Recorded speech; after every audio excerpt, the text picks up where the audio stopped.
प्रभु यीशु मसीह का धन्यवाद हो। और वचन इस रीति से कहता है कि हे यहोवा, मुझे अपनी विधियों का मार्ग दिखा दे, तब मैं उसे अंत तक पकड़े रहूंगा।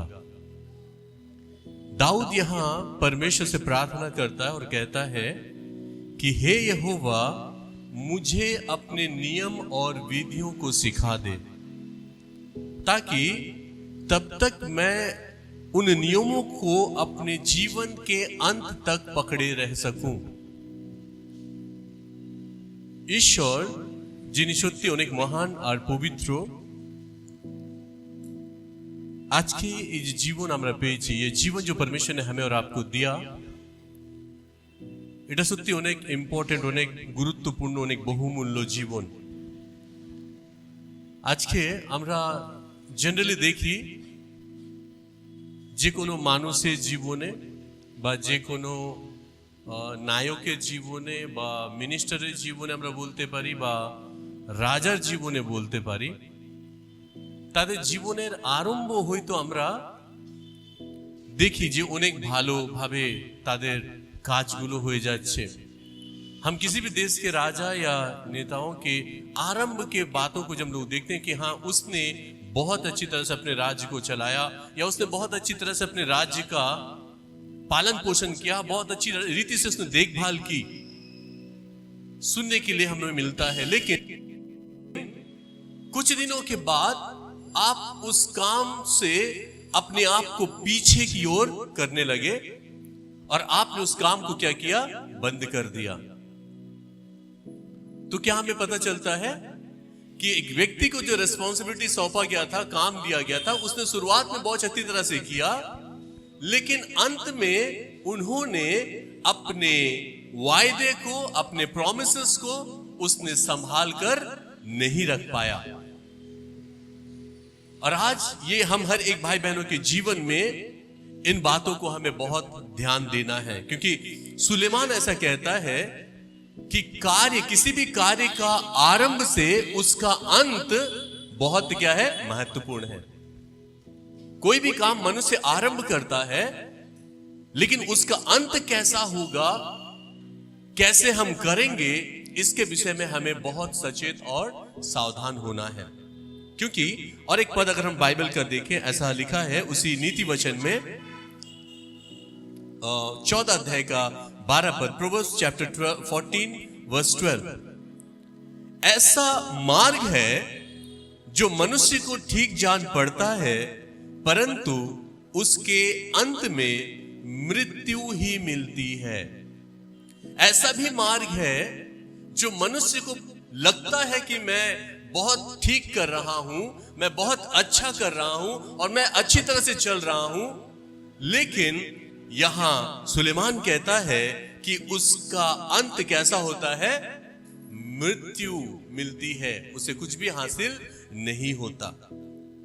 आज हम देखते हैं बहुत सारे लोगों के जीवन में जो परमेश्वर से अपने जीवन को दूर से बिताते हैं, अपने जीवन को परमेश्वर की उपस्थिति से अलग रखते हैं, परमेश्वर की संगति से अपने आप को दूर रखते हैं।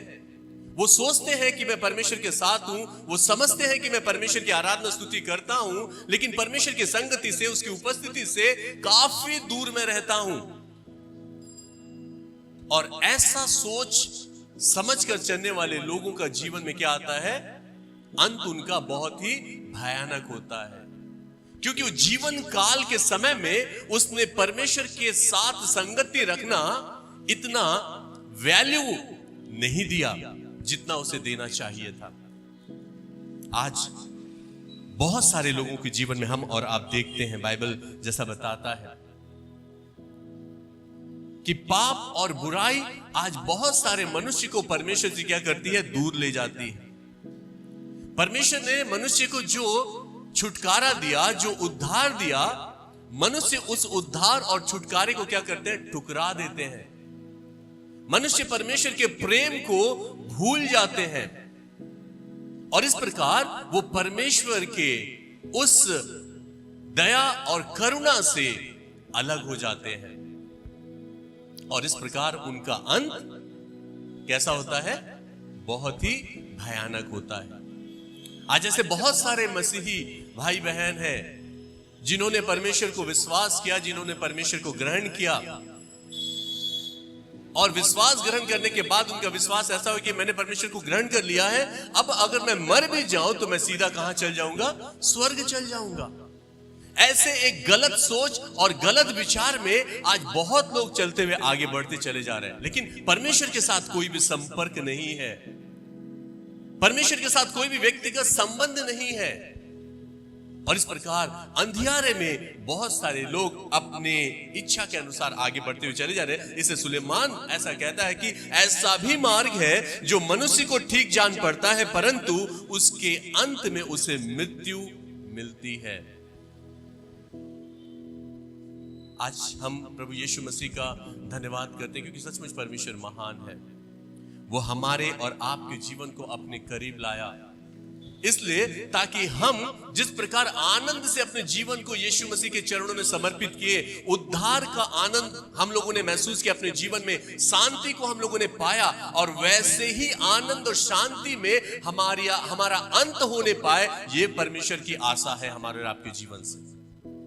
जिस आनंद से, जिस उत्साह के साथ हमने अपने जीवन को परमेश्वर में समर्पित किया और आनंद को ग्रहण किया, वैसा ही आनंद और शांति के साथ हमारा अंत हो, ऐसा परमेश्वर चाहता है। लेकिन क्या हम मसीही जो आज प्रभु यीशु मसीह में है ऐसा सोचते हैं कि मेरा अंत कैसा होगा? क्या कभी हम लोग ऐसा समझते हैं कि मेरा शेष, मेरा दिन, मेरा अंतिम समय कैसा होगा? आज बहुत सारे लोग ऐसे सोचते हैं कि मैंने तो परमेश्वर को ग्रहण तो कर लिया, लेकिन कुछ कुछ बातें, कुछ कुछ बुराइयां जो आज मैंने अभी तक अपने जीवन से हटा नहीं पाया, आज भी मैंने अपनी बुराइयों को अपने जीवन से अलग नहीं कर पाया, क्या मैं जाऊंगा परमेश्वर के पास? क्या मेरी आत्मा परमेश्वर के पास जा सकती है? ऐसे क्वेश्चन मार्क में बहुत सारे मसीह चल रहे हैं। ग्रहण तो हम लोगों ने कर लिया, शुरुआत मेरा बहुत अच्छा हुआ, लेकिन उसके साथ चलने की जो मेरा टाइम पीरियड है, यात्रा का जो समय है, उस यात्रा में मैं क्या परमेश्वर के साथ, उसके वचन के साथ, उसका आज्ञाकारी होकर चल रहा हूं, या मैं परमेश्वर के वचन से अलग हो रहा हूं? आज परमेश्वर ने हमें और आपको क्या किया? इस जगत से अलग किया। जानते हैं क्यों? क्योंकि वो हमसे और आपसे बहुत प्रेम रखता है। और आज आप और हम लोग देखते हैं हमारे घर के चारों ओर बहुत सारे मसीही भाई बहनों के जीवन में क्या नहीं है बताइए? आनंद नहीं है, शांति नहीं है, घरों में किसी प्रकार की कोई आनंद नहीं है, घरों में किसी प्रकार की कोई शांति नहीं है। क्यों? आज लोगों के घरों में आनंद और शांति नहीं है। क्यों आज लोग आनंद और शांति से अलग होकर अपने जीवन को व्यतीत कर रहे हैं? विशेष करके मसीही, बहुत सारे मसीही भाई बहनों के जीवन में आज किसी प्रकार की आनंद और शांति नहीं पाई जा रही है। क्या कारण है कि आज मसीहों के जीवन में आनंद और शांति नहीं है? क्या कारण है कि आज मसीह लोग हर दिन आनंद और शांति में अपने जीवन को जी नहीं पा रहे? वचन को अपने जीवन में आदर ना देना। आज अगर हमारे जीवन में आनंद और शांति नहीं है तो कारण क्या है? परमेश्वर का ये जो शास्त्र है, क्या बोलते हैं हम इसे? बाइबल। बाइबल हम हर एक विश्वासी के हाथ में है, लेकिन एक गौर और ध्यान करने वाली बात है, और वो गौर और ध्यान करने वाली बातें क्या है? और आप बहुत ध्यान से देखिएगा कि जो बाइबल आपके पास है, जब आप उसे खोलते हैं, खोलते समय क्या उसके पत्ते 2, 3, 4, 5 सटा हुआ पाया जाता है या अलग अलग पाया जाता है? जब बाइबल आप खोलते हैं तो क्या एक एक साथ 3, 3, 4, 4 पेजेस सटे हुए पाए जाते हैं जो अभी तक खुला नहीं, या वो खुला हुआ पाया जाता है? सबसे इंपॉर्टेंट बात यह है कि जिन विश्वासियों के पास परमेश्वर का यह पवित्र शास्त्र है और उनके घरों में जो शास्त्र रखी गई है, उनकी पेजें अगर सटी हुई है, उनके घर में आनंद और शांति नहीं पाई जाएगी। उनके घरों में अशांति, उनके घरों में लड़ाई झगड़े, उसके घरों में विभिन्न प्रकार की समस्याएं पाई जाएगी। क्यों? क्योंकि उस बाइबल के पत्ते खोले नहीं जाते। लेकिन जिन घरों में ये पवित्र शास्त्र खोला जाता है, जिसके पत्ते सटे हुए नहीं होते, जो एक एक पेज अलग किया हुआ होता है, उन घरों में हम परमेश्वर की आनंद, परमेश्वर की शांति और परमेश्वर का प्रेम देख पाते हैं। हालेलुया। और ये बिल्कुल सत्य है। आज आप खुद अपने जीवन को देख सकते हैं कि क्या सचमुच मेरा बाइबल का हर एक पेज खुला हुआ है या एक एक पेज सटा हुआ है। अगर आपका बाइबल का पेज सटा हुआ है तो इसका अर्थ सिंपल है कि आप बाइबल पढ़ते नहीं है। अगर आप बाइबल पढ़ते नहीं है तो परमेश्वर का वचन आपके पास नहीं होगा, और वचन अगर आपके पास नहीं होगा तो आपके जीवन में आनंद नहीं पाई जाएगी, आपके जीवन में शांति नहीं पाई जाएगी, आपके जीवन में परमेश्वर का उपस्थिति नहीं पाई जाएगी। सो आज मैं कैसे परमेश्वर के साथ अपने दैनिक जीवन के संपर्क को, संबंध को बना रहा हूं, और कैसे मैं अपने अंत के लिए अपने जीवन को मैं तैयार कर रहा हूं। हमारा अंत कैसा होगा और मैं अपने अंत को कैसे, किस मोड़ पर ले जा रहा हूं, मुझे इन बातों को ध्यान देना है। आज बाइबल में एक ऐसे व्यक्ति के विषय में हम लोग देखेंगे जिन्होंने बहुत अच्छी तरह से अपना आरंभ किया। राजा था, बहुत अच्छी तरह से उसने परमेश्वर की आज्ञाओं का, आदेशों का पालन किया। उसके जीवन के द्वारा बहुत सारे लोग परमेश्वर को जान पाए, लेकिन उस राजा का अंत बहुत कैसा हुआ? खराब हुआ। कोई बता सकते हैं उसका नाम क्या है? सुलेमान। और कोई बता सकते हैं? दादा ने कहा सुलेमान। और कोई बता सकते हैं क्या है उस राजा का नाम, जिसने आरंभ बहुत अच्छी तरह से किया, लेकिन उसने उसका अंत बहुत ही दयनीय, बहुत ही खराब थी। और उस राजा का नाम मैं बताऊंगा। राजा दाऊद नहीं है, राजा दाऊद का पुत्र का क्या नाम था? सुलेमान। और सुलेमान का राज्यकाल 40 वर्षों तक बहुत अच्छी तरह से चला, और उसके मृत्यु के बाद, राजा सुलेमान के मृत्यु के बाद इस्राएल 2 भागों में बंट गया। कितने भागों में बंट गया? 2 भागों में। एक इस्राएल और एक दक्षिणी यहूदा। इस्राएल 2 भागों में बटा। एक इस्राएल कहा गया उत्तरी, और दूसरा जो साउदर्न पार्ट था उसे दक्षिणी यहूदा के राज्य के नाम से जाना गया। और इस यहूदा राज्य में सुलेमान का जो पहला बेटा था रहोबियाम, उसने राज्य किया। बाइबल बताती है उसने 17 वर्ष तक उसने अपने राज्य का संचालन किया। उसके बाद बाइबल बताती है उसका और एक राजा जिसका नाम था अबिया, उसने राज्य को चलाया। कितने साल तक? 3 वर्ष तक। और उसका जो पुत्र था अबिया का, जिसका नाम था, क्या नाम था अबिया के पुत्र का नाम? आशा। कितने लोगों को मालूम है आशा का नाम? अबिया का पुत्र का क्या नाम था? आशा। और ये आशा अपने जीवन काल में जब वो राजा बना, यहूदा का राजा, तीसरा राजा, जब यहूदा का वो तीसरा राजा बना, उसने यहूदा राज्य को बहुत अच्छी तरह से क्या किया? चलाया। बहुत अच्छी तरह से उसने संचालन किया, बहुत अच्छी रीति से देखभाल की, और परमेश्वर के आदेश और आज्ञा के अनुसार उसने ऐसे ऐसे काम किए जो उसके पिता ने नहीं किया था। उसके पिता अबिया परमेश्वर की दृष्टि में घृणित था। अबिया परमेश्वर की दृष्टि में ऐसे ऐसे कामों को किया जिन्हें परमेश्वर पसंद नहीं किया करता था, अर्थात मूर्तों की आराधना। और 3 वर्ष इसने अपने जीवन काल को राजा बना था। और 3 वर्ष के बाद जब राजा आसा राजा बना, उसने परमेश्वर का आदेश का, आज्ञा का पालन किया और उसने सारे मूर्तों को क्या किया? ढा दिया। सारे मूर्तों को उसने क्या किया? नष्ट कर डाला। और इस प्रकार परमेश्वर आसा के जीवन से काफी क्या था? प्रसन्न हुआ। परमेश्वर ने आसा के जीवन को आशीषित किया। और उसके राज्यकाल में ऐसा नहीं था कि उसके पड़ोसी देश उससे युद्ध करने के लिए नहीं आए हो। उसका पड़ोसी देश उससे युद्ध करने के लिए आया और उस पड़ोसी देश की संख्या बहुत ज्यादा थी। और ऐसा नहीं कि आसा के पास भी सेना कम था, आसा के पास भी बहुत बड़ी सेना थी।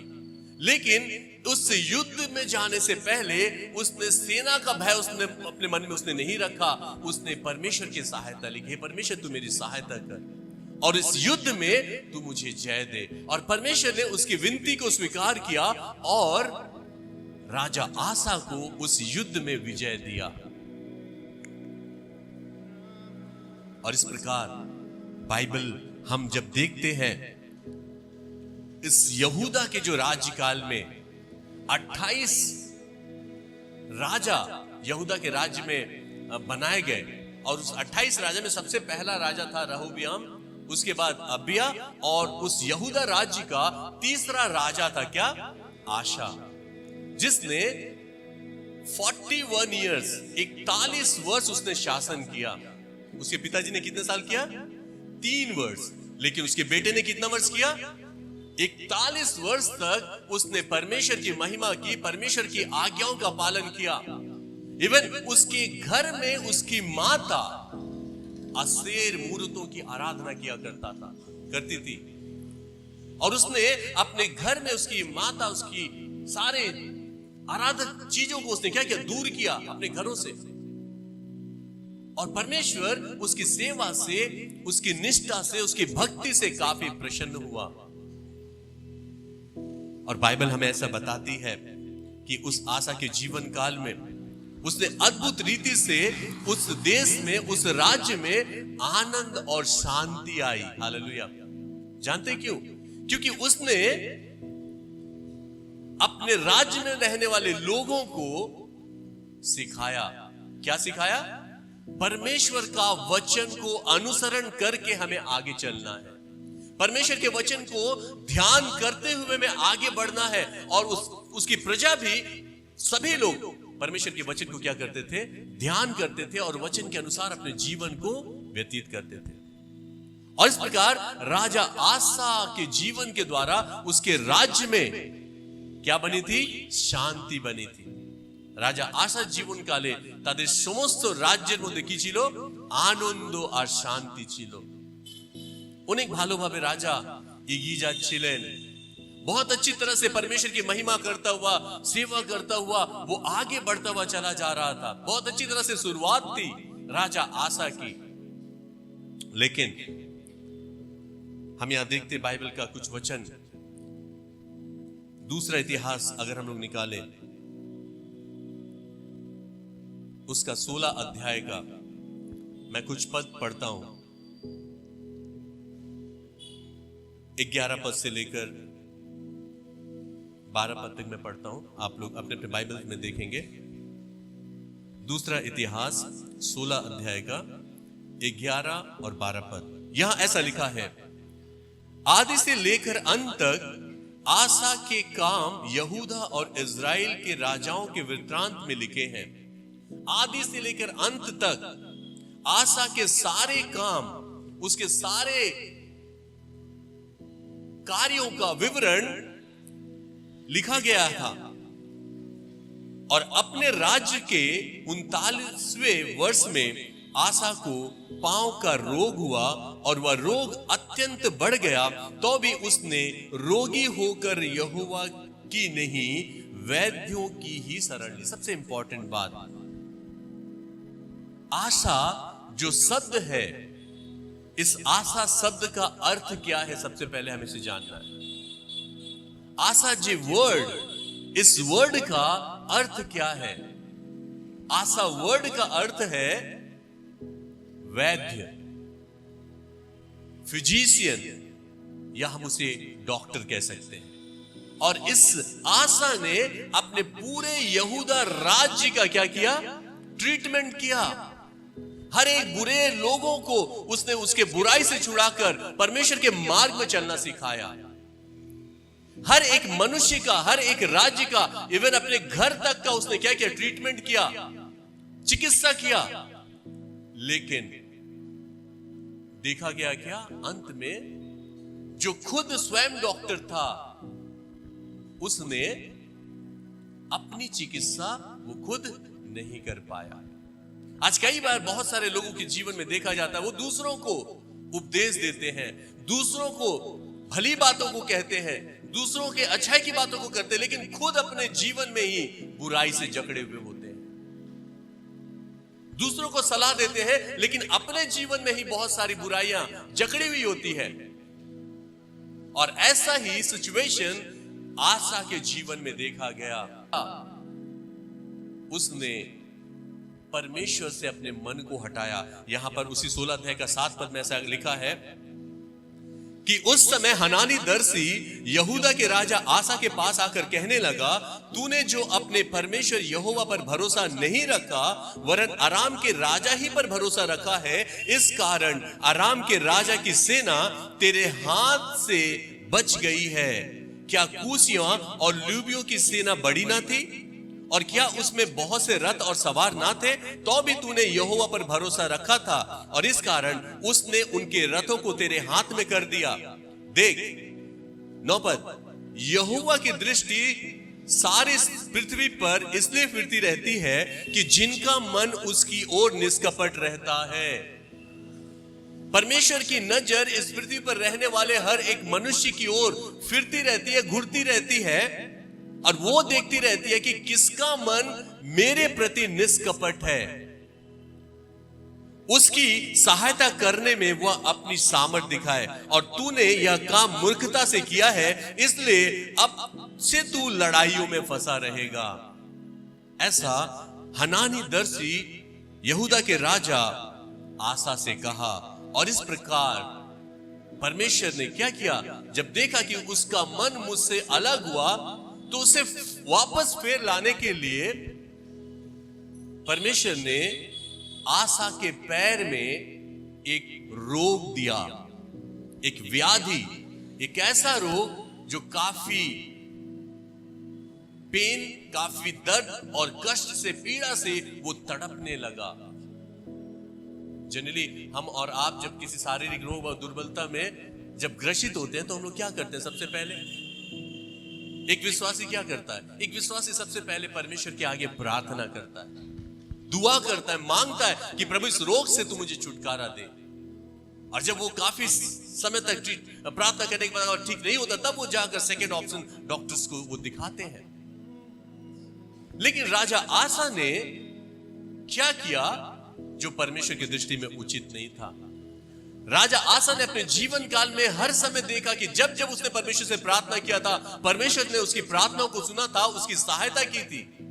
लेकिन जब राजा आसा के पैर में एक घाव हुआ, एक व्याधि हुई जो बहुत भयानक थी, उस व्याधि में तड़पते हुए उसने वैद्यों की सहायता ली। बाइबल बताती है, जो हम लोग पढ़ रहे थे 13 पद में, वह रोग अत्यंत बढ़ गया, तो भी उसने रोगी होकर यहोवा की नहीं, वैद्यों की ही शरण ली। और जो परमेश्वर की दृष्टि में काफी घृणित बात थी, वो उसे परमेश्वर ने चुना था, यहूदा का राजा बनाया था, ताकि इस राज्य को वो और अच्छी तरह से ले जाए। लेकिन उस राजा ने क्या किया? अंत के समय में परमेश्वर के ऊपर से उसने ट्रस्ट हटा दिया, परमेश्वर के ऊपर से उसने अपना भरोसा को खो दिया, और उसने अपना भरोसा किस पर रख लिया? डॉक्टर पर, कि ये डॉक्टर मुझे बचाएगा, मैं वैद्य के पास जाऊंगा और वैद्य मुझे क्या देगा? चंगाई देगा। और इस प्रकार परमेश्वर उससे दूर हो गया। आज हम और आप जब परमेश्वर के करीब आते हैं, तो हमें ध्यान देना है कि कहीं कोई मूर्त मेरे जीवन में तो नहीं है जो मुझे परमेश्वर से दूर ले जाती है। कहीं कोई आइडल मेरे हृदय में मैंने अभी तक बनाकर तो नहीं रखा जो मुझे परमेश्वर के पास से जाने से दूर ले जाती है। और यहां आसा ने अपने हृदय में एक मूरत बना ली। कौन सी मूरत? अविश्वास की मूरत। उसके मन में अविश्वास आ गया कि परमेश्वर से प्रार्थना करने से कहां मिलेगा चंगाई मिलेगा, इससे अच्छा कि मैं वैद्य के पास चला जाऊं, मैं डॉक्टर के पास चला जाऊं। और वो डॉक्टर के पास गया और क्या हुआ? अपने प्राणों की हानि उसे उठानी पड़ी। आज हम और आप भी अपने इस आत्मिक जीवन में जब हम बढ़ रहे हैं हर दिन, इस आत्मिक यात्रा में जब हम हर दिन आगे बढ़ रहे हैं, तो हमारे हर दिन की इस यात्रा में हमें ध्यान देना है कि मैं अपने हृदय में किसे स्थान देता हूं, परमेश्वर को या किसी दूसरे को। अगर मैं परमेश्वर को स्थान नहीं देकर किसी दूसरे को स्थान दे रहा हूं, तो मैं अपने हृदय में एक मूरत बना बैठा हूं। परमेश्वर की चिंता नहीं कर अगर मैं जगत संसार की चिंता करता हूं, तो मैंने अपने हृदय में एक मूरत बना रखा है। परमेश्वर से अधिक प्रेम ना रखने के कारण अगर मैं इस जगत में किसी दूसरे से अधिक प्रेम रखूं, तो मैंने अपने हृदय में, अपने मन में एक मूरत बना रखा है। आज हमें और आपको देखना है इस आत्मिक यात्रा में मेरा अंत कैसे होगा।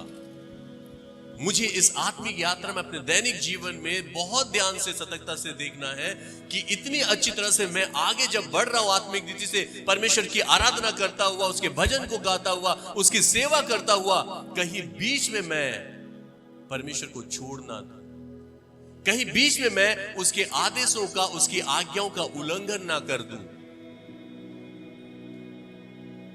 बाइबल का वचन ऐसा कहता है, दूसरा इतिहास उसी 14 अध्याय का 2 पद में, आसा ने वही किया था अपने जीवन में जो परमेश्वर की दृष्टि में क्या था? ठीक था। उस 41 वर्ष के अवधि के बीच के टाइम में उसने वही किया था हर दिन जो परमेश्वर को भाता था, जिसे परमेश्वर पसंद करता था, उन्हीं कामों की किया। लेकिन अंत में उसने क्या किया? जिन कामों को परमेश्वर पसंद नहीं करता, उन कामों को उसने कर लिया। हम लोग ऐसे ही घटना मूसा के जीवन में भी देखते हैं। परमेश्वर ने मूसा से क्या कहा था? जब सारे लोग, इजरायली लोगों को पीने के लिए पानी नहीं मिला जंगल में, परमेश्वर ने मूसा से कहा कि तू इस चट्टान से बातें कर, क्योंकि इसके पहले एक घटना और घट गई थी। तब परमेश्वर ने उसे कहा कि तेरे पास जो लाठी है, उस लाठी से चट्टान पे मार, तब पानी निकलेगा। तो पहली बार पानी निकला, लेकिन दूसरी बार जब लोगों को पीने के लिए पानी नहीं मिली, तब परमेश्वर ने मूसा से कहा था कि तू इस चट्टान से बातें करना। लेकिन मूसा ने सारे लोगों को बुलाकर यह दिखाना चाहा कि देख, मैं जैसे ही लाठी मारूंगा और ये पत्थर पानी दे देगा। और मूसा ने परमेश्वर की बातों को नाकार के, परमेश्वर की बातों को इग्नोर करके उसने लाठी उठाकर क्या किया? पत्थर पर मारा और पत्थर से पानी निकल आया। लेकिन परमेश्वर की दृष्टि में क्या पाया गया? मूसा अनाज्ञाकारी, उसने आज्ञा का उल्लंघन कर दिया और इस प्रकार मूसा परमेश्वर के प्रेम से वंचित हो गया, उसकी उपस्थिति से दूर हो गया। और आज हम और आप जब प्रभु यीशु मसीह के साथ चलते हैं या चल रहे हैं, हमारे इस दैनिक जीवन में मेरी उपस्थिति, मेरी सहभागिता परमेश्वर के साथ कैसा है? मैं प्रभु यीशु मसीह के साथ कैसा संबंध रखता हूं? क्योंकि उसी दूसरा इतिहास की पत्री 15 अध्याय का 2 पद में ऐसा लिखा है कि यहोवा के संग रहोगे तो वह भी तुम्हारे संग रहेगा। उसकी खोज में अगर तुम रहोगे तो वह तुम्हें मिलेगा। यदि तुम उसे त्याग दो तो वह भी तुम्हें क्या देगा? त्याग देगा। आज हमें देखना कि क्या मैं यहोवा की संगति में पाया जाता हूं? यहोवा परमेश्वर की उपस्थिति में मैं क्या अधिक समय बिताता हूं? क्या उसे ढूंढने की कोशिश करता हूं या मैं उसे त्याग रहा हूं? क्या मैं उसकी उपस्थिति से दूर होता जा रहा हूं? क्या पहले जैसे मैं प्रार्थना किया करता था, आज वैसे मैं प्रार्थना नहीं कर पा रहा हूं? सो हमें ध्यान देना अपने आत्मिक जीवन पर। पहले जैसे मैं परमेश्वर को ढूंढता था, आज वैसे मैं ढूंढ नहीं पा रहा हूं। मुझे ध्यान देना है अपने इस आत्मिक जीवन पर, कहीं मैं पीछे तो नहीं चला जा रहा हूं? इस आत्मिक यात्रा में कहीं मैं पीछे की ओर लौट तो नहीं जा रहा हूं? क्योंकि परमेश्वर कहता है कि यदि कोई मुझे त्याग देगा तो मैं भी उसे क्या करूंगा? त्याग दूंगा। और अगर परमेश्वर हमें त्याग दे तो हमारा अंत कैसा होगा, हमें सोच लेना पड़ेगा। हमें इमेजिन कर लेना पड़ेगा कि मेरा अंत कैसा होगा। और वो अंत साधारण नहीं होगा, बहुत भयानक होगा। मुझे ना पृथ्वी पर जगह मिलेगी ना स्वर्ग में। और इसलिए इस आशा के जीवन से हमें और आपको सीखना है। क्यों आशा के विषय में बाइबल बताती है? उसका वो रोग परमेश्वर से क्या किया? परमेश्वर के करीब लाने के लिए उसे वो रोग दिया गया, लेकिन उसने अपने मन को क्या बना लिया? और भी हट्टी। आज जब हम कभी कुछ बुराई करते हैं और जब हम जानते हैं कि मैंने ये बुरा किया, सो मुझे उस बुराई से बाहर आने के लिए अपने आप को दीन होकर परमेश्वर से क्षमा मांगने की आवश्यकता है। लेकिन हम क्षमा नहीं मांगकर उस बुराई पर ढीठ बने हुए रहेंगे तो परमेश्वर हमें वापस नहीं ला सकता। आज अगर हमारे और आपके जीवन में किसी प्रकार का कोई भी छोटा मोटा अगर कोई भी गलती भूल है, तो वहां से वापस आने के लिए हमें हर दिन हर समय कोशिश करना और प्रार्थना करना है कि प्रभु, अगर तेरी दृष्टि में मेरे जीवन से अगर कुछ भूल है तो उस भूल से तू मुझे बाहर कर, उस गलती से मुझे बाहर निकाल, उस पाप से मुझे तू बाहर कर। और परमेश्वर आपकी प्रार्थनाओं को सुनेगा और आपको वहां से वो बाहर निकालेगा। लेकिन अगर आप प्रार्थना ना करें, आप जानते हैं क्या गलती कर रहे हैं, आप जानते हैं आप क्या भूल कर रहे हैं, उस भूल से बाहर आने के लिए, उस गलती से बाहर निकलने के लिए अगर आप प्रार्थना ना करें तो आप उस भूल और गलती में फंसे हुए रहेंगे, आप निकल नहीं पाएंगे। क्यों? क्योंकि आपने अपने हृदय में वो मूरत बना कर रखा और उस मूरत को आपने तोड़ा नहीं, उसे हटाया नहीं। और जब तक एक मनुष्य के जीवन में मूरत बना हुआ रहेगा, आप अपने जीवन में कभी भी आनंद और शांति को प्राप्त नहीं कर पाएंगे। अगर आप अपने जीवन में आत्मिक आनंद और शांति को प्राप्त करना चाहते हैं तो उस मूरत को अपने जीवन से क्या करना है? हटा देना है। लेकिन आशा ने ऐसा नहीं किया। लाइक साधु पॉल, जिसने शुरुआत जैसे की अंत भी उसने वैसा ही किया। आमीन। शुरुआत जैसा उसका था परमेश्वर की सेवा, आराधना, भक्ति ढूंढने में, उसने अंत भी वैसा किया। आज हमारे और आपके जीवन में देखना है कि परमेश्वर को पाने की हम लोग कोशिश कर रहे हैं, ढूंढ रहे हैं, लेकिन हमारे अंत के विषय में भी हमें क्या होना है? जागरूक होना है, सचेत रहना है और सावधान रहना है। क्योंकि यूहन्ना की पत्री एक पद पढ़ेंगे, 13 अध्याय का एक पद में क्या कहता है? यूहन्ना 13 अध्याय का एक पद,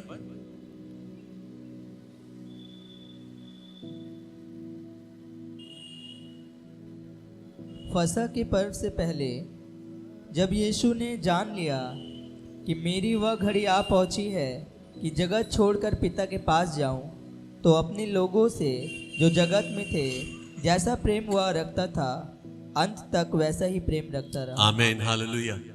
यह वचन कहता है कि जैसा प्रेम वो रखता था, अंत तक वैसा ही प्रेम रखता रहा। आज हमारा प्रेम कैसा है? हम कैसे प्रेम रखते हैं परमेश्वर से?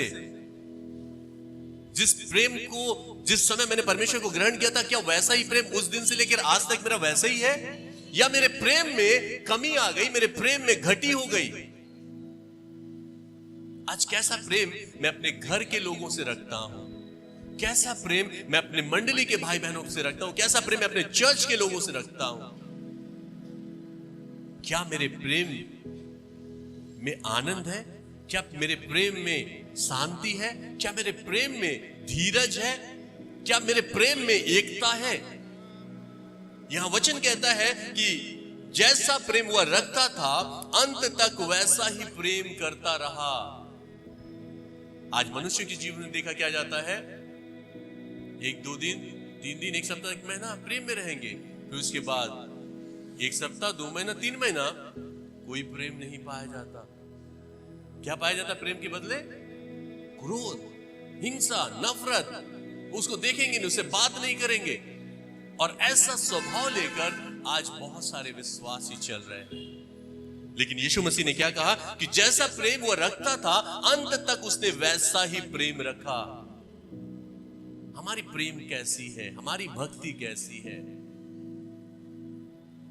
इसे हमें बहुत सीरियसली ध्यान देना है, क्योंकि प्रभु यीशु मसीह हमसे और आपसे बहुत बड़ी आशा रखता है।